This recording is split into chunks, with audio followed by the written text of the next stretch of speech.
The Land Use Balance Sheet is a strategic spatial planning tool that accounts for how a country, region or city allocates its total surface area among competing uses such as agriculture, urbanization, forestry, infrastructure and protected natural habitats. It matches available land resources against future socio-economic and environmental demands. Amanda Ngabirano is a former chairperson of the National Physical Planning Board, and during her tenure, she prepared the Land Use Balance Sheet in Uganda. Hello viewer, my name is Amanda Ngabirano. I'm the former chairperson of the National Physical Planning Board. I'm also a lecturer at MUK University, a lecturer of urban and regional planning. I'm also the chairperson of the Greater Kampala Urban Mobility Consultative Forum, a forum which is aiming at bringing together the taxi industry, the borders, in terms of their leadership and harmonizing their work together with government. Physical planning is the process of organizing and designing land use, human settlements, and public infrastructure. It aims to create functional, safe, and sustainable communities by deciding where to place housing, businesses, roads, and utilities to maximize efficiency and protect the environment. NPPB, the National Physical Planning Board, which was the highest body responsible for physical planning in Uganda under the Act of 2020, which was under RAPEX, merged with NPA. So all the functions of the National Physical Planning Board were transferred to NPA. So there is still a process that is going on in Cabinet to harmonize the functions that were transferred. But while the board was in place under our term of 4 years, we were able to achieve a lot in terms of physical planning in the country. Although we are still under 20%, physical planning in Uganda is still under 20%. That shows there's still a lot of work to do. But the board made a very big progress in terms of supporting different local governments. The cities, for example, the 3 cities, Arua, Gulu, and Jinja, they got their PDPs, physical development plans, during our term. The National Physical Development Plan for the whole country was also actually approved during our time. And this is our first physical development plan in the country, and it's a very important document that should take us through 2040. So it is linked to the Vision 2040, and it's a very important document because it's about our land use planning. It's about the national priorities for development in terms of managing our land efficiently. And it's something that we need to follow up through for its implementation in a phased manner. We also were able to create a task force under the board because the way physical planning is, or land use planning, it cuts across different sectors. It cuts across water and environment, forests, water bodies, lakes, rivers. It cuts across the functions like industrialization, commercialization, road connectivity, etc. So that requires a multi-sectoral approach. So we put up a task force comprising of Ministry of Works and Transport, Lands, NPA, UBOS, Ministry of Energy. As when we were discussing the issue of fuel stations, for example, we needed Ministry of Energy on board, UBOS, UNBS. So that task force, so the board actually achieved quite a lot in 4 years. Probably we did too much at the same time and maybe shocked the public and the other entities that collaborate with the land use planning activities. Physical planning is everything. In fact, it's the only way that we can attain sustainable and orderly growth. It's the only way we can maximize our land. It's the only way we shall have harmony and coexistence of the different functions that support development, but also mankind, the well-being, the welfare of the human beings. So physical planning is the only way out. For example, if you have human settlements that are not planned, that means that they are not adequate for habitat. They are not adequate. They are insufficient in terms of safety, accessibility, maybe there's overcrowding, you cannot even service those settlements in terms of utilities. So you get chaos in the human settlement itself. But there's also the linkage between the different land uses. You can only achieve that meaningful linkage or relationship through physical planning. If I'm going to work, I have to go maybe to the garden, I have to take goods to the market. How do I access those places? And that order can only come through physical planning. So that the markets have a direct relationship with where the goods or the products are coming from. The people's homes, settlements have connectivity with where they work.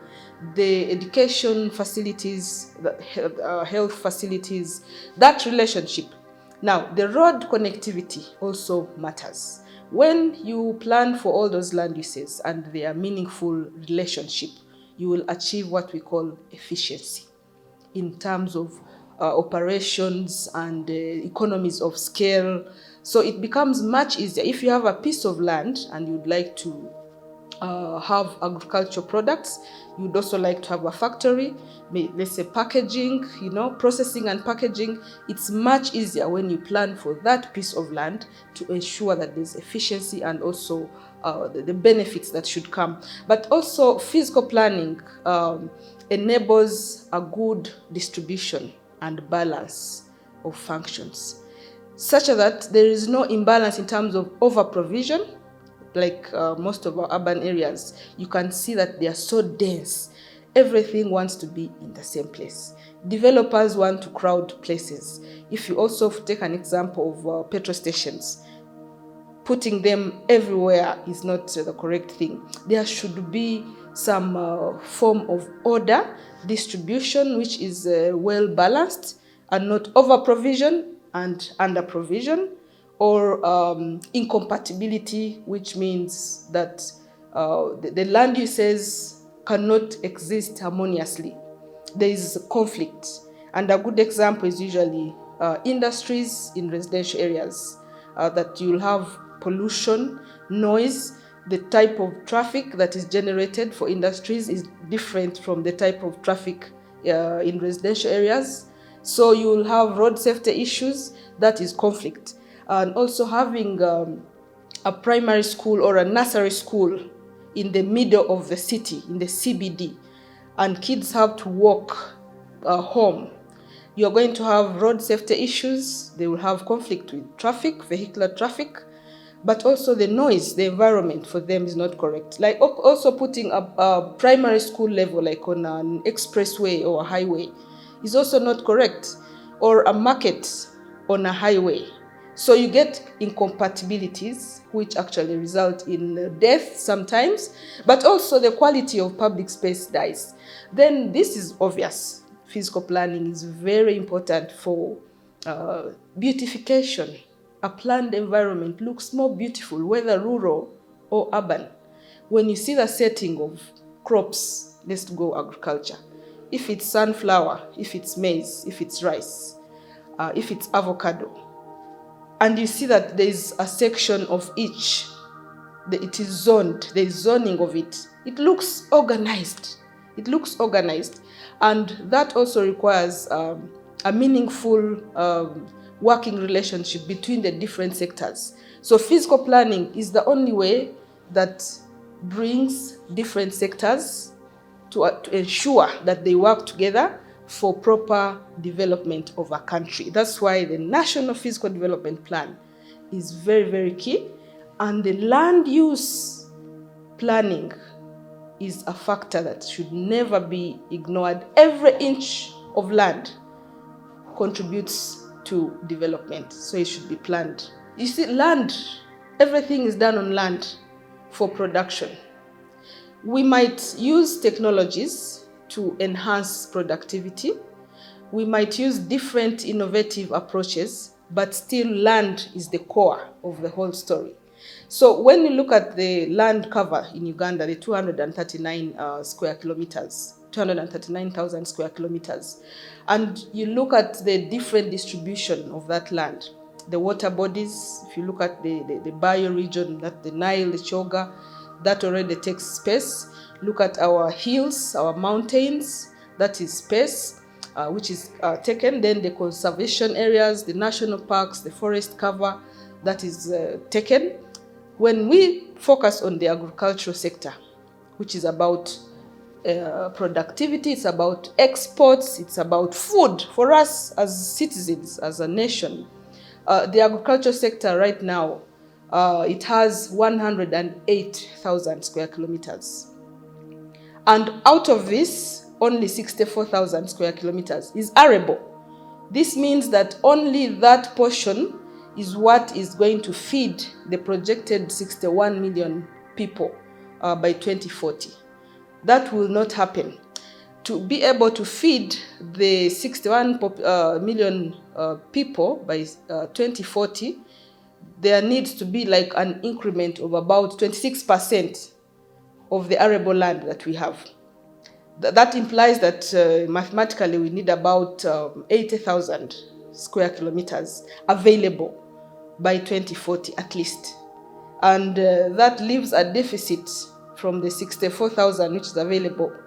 We need to create at least 16,000 square kilometers extra to be able to feed the nation, not for export production, not for intensive commercialization, but for us to eat. And this may sound like it's scaring us, but you can see already some parts of the country, like in Karamoja, that we don't have enough food. And the excuse might be the weather, the climate change, but with us having this in mind, that the arable land is actually something we should worry about and plan in advance for how we shall mitigate it. It will help us a lot to ensure that we apply other approaches like the new technologies to ensure that we have high productivity of our land. So the land use balance sheet basically is breaking down what land we have, how much of it is being used for what are the national priorities for development in terms of land as a factor of production. If it's agriculture, if it's tourism, if it's industrialization and road transportation, connecting regional connectivity, we must be aware that the land competition is likely to be unhealthy. Land use competition, which is unhealthy, is very dangerous because we need all those functions for the well-being, like I said earlier, but also for real development. And the higher the GDP, normally it is a sign that you planned. So the more planned our land is, the higher the GDP of our country, the higher it will be. But this will also depend on the prioritization of the different sectors. If it's agriculture sector that is the backbone, that means we should worry about the 64,000 arable land, which is now also facing competition. The 64,000 square kilometers is facing competition, and the highest competition is coming from human settlements, because we are having the natural population growth. We are having healthier population, so the life expectancy is higher. Then we are also having immigration. We are a home of many people from our neighboring countries due to various reasons. And this human settlement factor will continue having a conflict with agricultural land, eating it up, and yet it's the human settlements, actually. It's the human beings that need jobs. This is the operation wealth creation. They need jobs, which jobs are easily availed or the opportunities are increased through planning for land and ensuring that the markets are available. They have their own space as well. Ensuring that the factories are in the right place and they are availing jobs. And that chain of production, ensuring that the citizens have employment. Then human capital development as a factor can also support that process of ensuring that the citizens appreciate that there is this dire need of enhancing agricultural productivity by managing our land use very well. Now, tourism and agriculture. Take a look at the national parks and the seasonal wetlands, for example. So those are three functions. Wetland cover is a function in its own. The parks, that's a function. And then you have agriculture. Those three can have a serious conflict. And yet we can utilize the seasonal wetlands to beef up the 64,000 square kilometers of the arable land by ensuring that we tap into that water. The water table is quite low there, so people will be able to get the technologies to work. So that conflict, the animals fighting with the farmers need the benefits of the animals through tourism, and that can only be managed by being aware of the land use balance sheet and the consequences of managing the distribution in the different areas. Actually, there is now the expanded land use balance sheet that was also prepared thanks to OWC. And that expanded land use balance sheet was able to break down the different functions in some regions like Acholi, Lango. And this gives a picture of how the nation should look at the available land. We have land, and at the same time, we don't have it.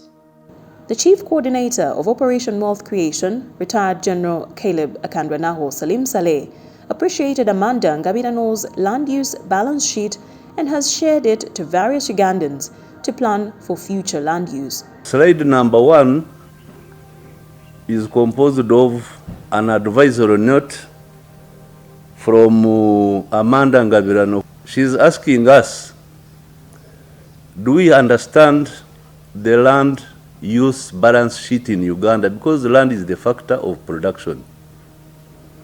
Now Amanda is asking us, do we really understand what we need to do with the land in order to be able to feed people by 2040, when we shall be 60 million people? When you read what Dr. Amanda talks about, she says there is shortage, so we must do something.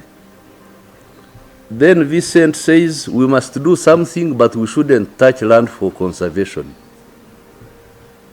Then these agencies which are holding land in trust on behalf of government are not maximizing the usage. And sometimes they are the ones who create conflicts on those lands. I understand General Salim Saleh's worry as the Chief Coordinator of OWC, and also as a passionate person regarding the matters of land and how it should be fairly owned and utilized efficiently.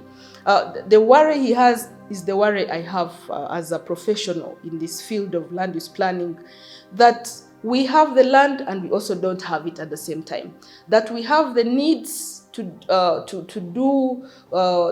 prepare and develop our land. We have many things that we should do, but we are unable to do them.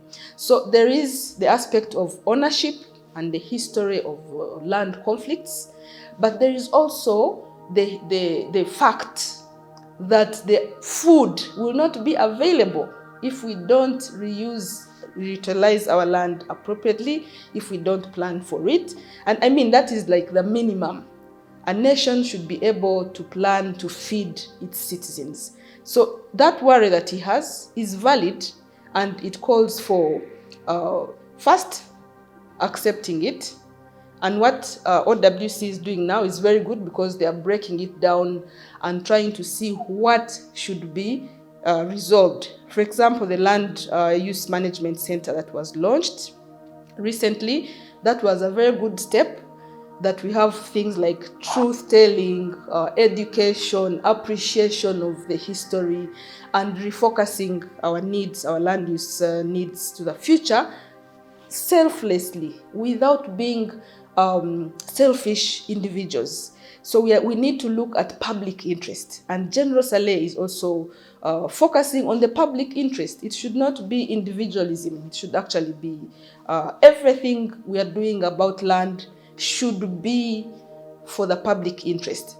And what has to be done, apart from applying the technologies, is to have the plans ready.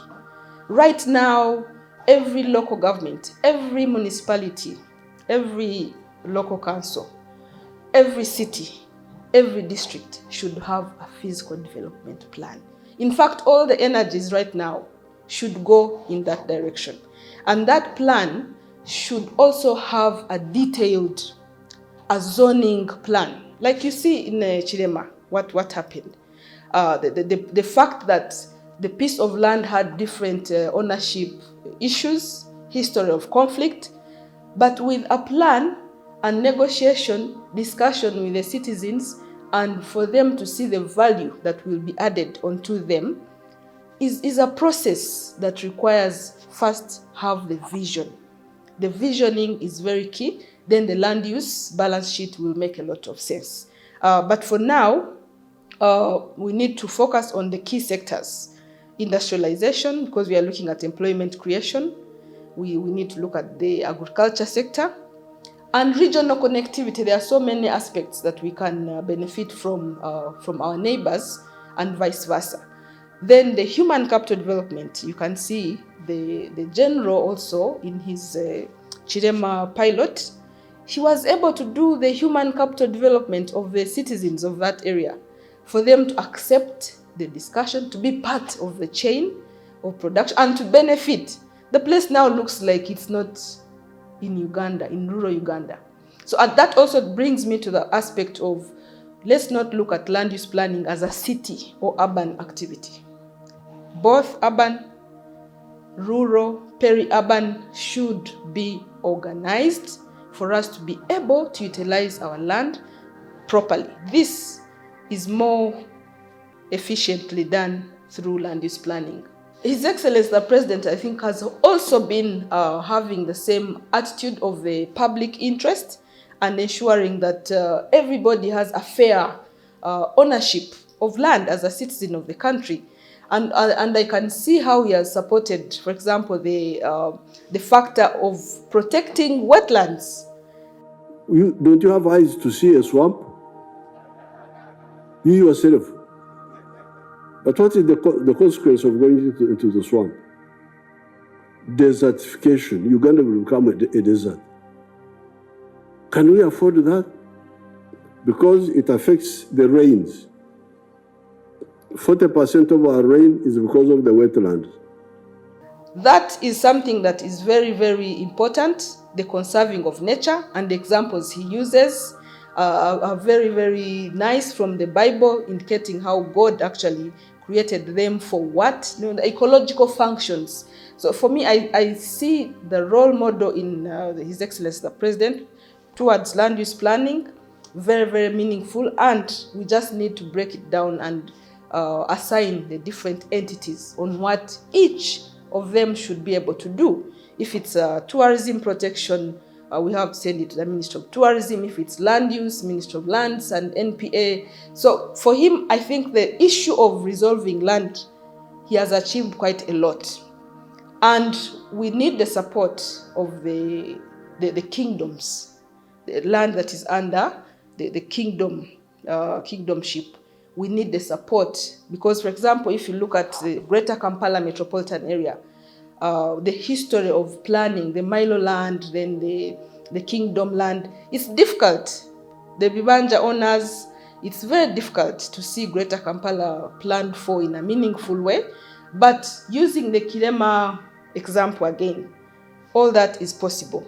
But it will also take citizens who are selfless. For example, the interaction we've had so far with General Saleh, his vision is to make sure things are done fairly for the future of everyone. So that the individualism should not arise in the matters of land use. And that's a core thing that I've observed. And so all those activities should be supported and the progress is good. But I think the replication is very key and should come quickly. There are places in Karamoja that will require this kind of approach, places in the Midwest that will require those areas of Bulisa, Hoima, the Albertine region, will require all that. So we just need to harmonize the different factors through this approach. Land being grabbed is it's unfortunate, but it's also a symptom of lack of visioning as a public sector gap. Land use planning has never been attached closely with individuals or private developers. It's a public sector activity. And this means that the government should have control over the ownership of land, the formalization of the ownership, but then they should also have control of the usage.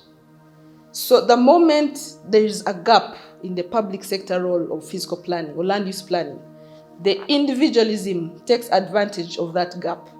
And this has to be addressed in a way that the grip by the public sector is regained. That people should feel, I own my land, but it has been formally acknowledged, registered. But when it comes to how it will be used, what function it will have, I am not the one to determine this.